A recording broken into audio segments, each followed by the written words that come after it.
Buffalo Common Councilman Rasheed Wyatt is hosting a community meeting tonight about the 35,000 square foot fieldhouse making its way to Shoshone Park in North Buffalo. The meeting starts at 5:30 at Dash's Market on Hurdle Avenue. Councilman Wyatt joins us now to give us a preview of that meeting. Councilman, thank you so much for coming in this afternoon. Thanks for having me. So before we talk about tonight's meeting, tell us a little bit about why you believe improvements are needed at the park.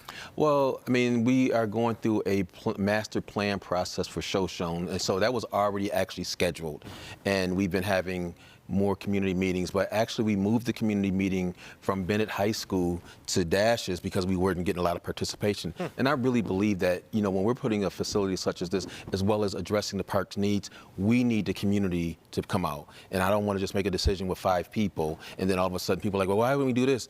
And unfortunately, those incidents that have happened recently, I think caused more attention for us to even look at the safety needs for that area. And glad you brought that up. There have been some incidents that have happened in and around that area, North Buffalo. I believe one in some this fall, a few one on Hurdle, and they have been in the news a lot recently. But we're also talking about a quality of life issue here, right? I mean, parks, people might think, oh, why do I need to weigh in on a park or an idea for a park or something like that? But these are quality of life issues. And when we're talking about the potential for crime that has been in the news recently, these are all things people have to be mindful of, right? Right. And that's even more reason that I'm hopeful tonight people will definitely come out, because these things actually bubble up, and now there's an opportunity for you to weigh in and say, hey, how do we make this safe? How do we make this facility safe for the folks in the neighborhood, no matter where they are? Because I believe the incident that occurred was kind of off the trail, but still, we need to make sure that that area is safe. We don't want any area to have any blind spots. Yeah, you want families to feel safe when they're walking through a park, right? You know, why is safety so important? I mean, I think in this day and age, we've seen so many things happen. We have the 514 incident.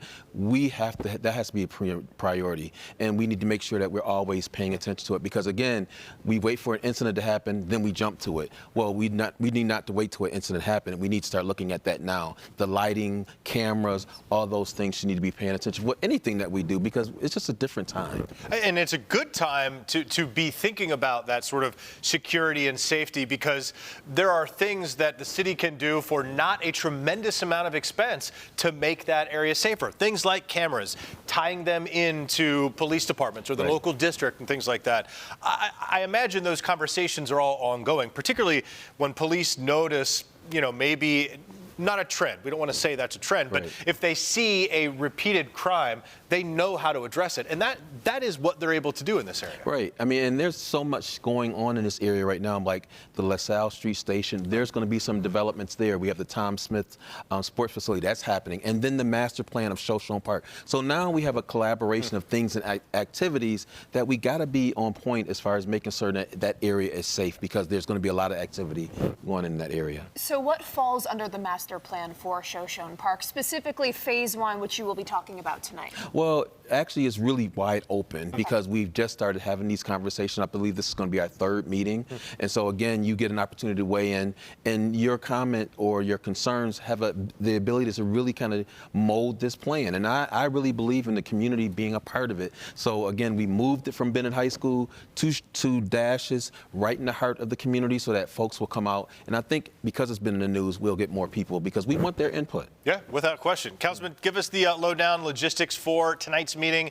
When again and where again, please? Well, it's going to be happening at 5:30 at Dash's on, I believe, Staring and Hurdle on the 2nd floor. So please, if you are a resident in that area, please come and join us, because this is your community. That we need your voice. Yeah. Input certainly is very important. We, of course, will make sure we have all of that information up on our website, wivb.com.